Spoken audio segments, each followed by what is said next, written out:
I've always known that I wanted children, so my partner and I, we were actually searching for the donor for about 8 months. I remember going to my friend's house and we told them that we found the perfect sperm donor. It was donor H898.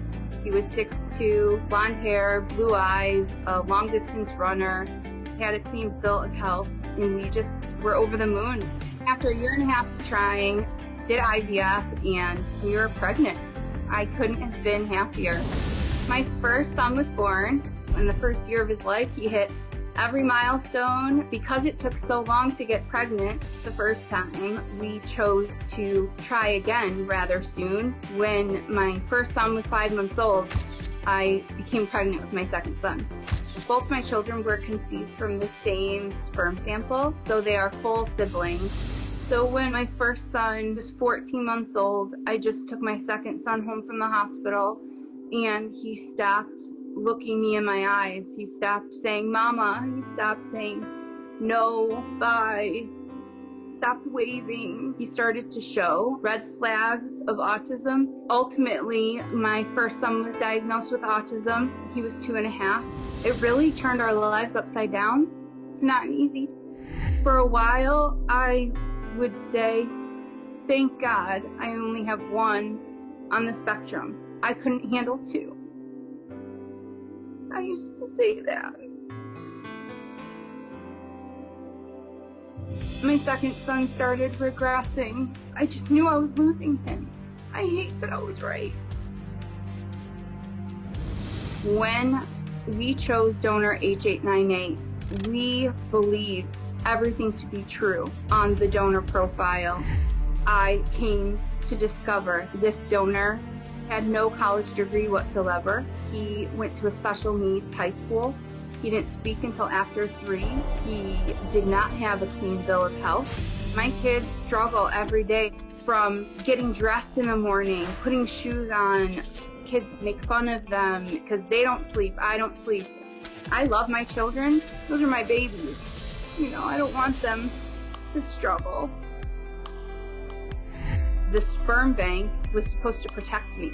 They're in the business of helping create human life. You would think that they would do it in an ethical manner. Danielle, welcome to the show. Thanks for being here.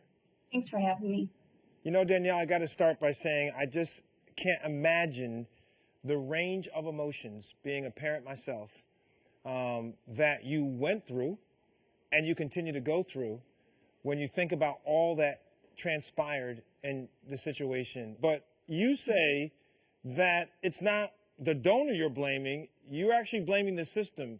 Help me understand that, because for me, it's kind of both. Anyone can lie about anything. You can go in to anywhere and lie and make up stories. But I trusted the sperm bank. So I really believed what they said to be true, that they vetted the donors, that they did everything that they said that they do. And I don't blame the donor. I do blame certainly the sperm bank. Now, you eventually got his name from a mother that had directly coordinated their sperm transaction. When you found out, what'd you do with that information? I went into pure investigative mode. I was angry. I was upset. I wanted answers. So I called the donor's father. I did confirm that the donor was diagnosed with ADHD. I did confirm that the donor was attending a special education high school when he was in high school. We had, I believe it was a 7-minute conversation, so it was rather short, but very informative. So you get this information from the dad, the truth, basically, and then you go to the sperm bank, and what do you say to them? What happens there? Sure. So I contacted the sperm bank, and I gave them information that I was a recipient of donor sperm. I gave them the donor sperm number. I pleaded with them to pull it from the shelves. I gave them the donor number, and they did nothing. Did they leave, to your knowledge, his donor sperm still on the shelf to be used for other women? They absolutely did. Wow. Yep.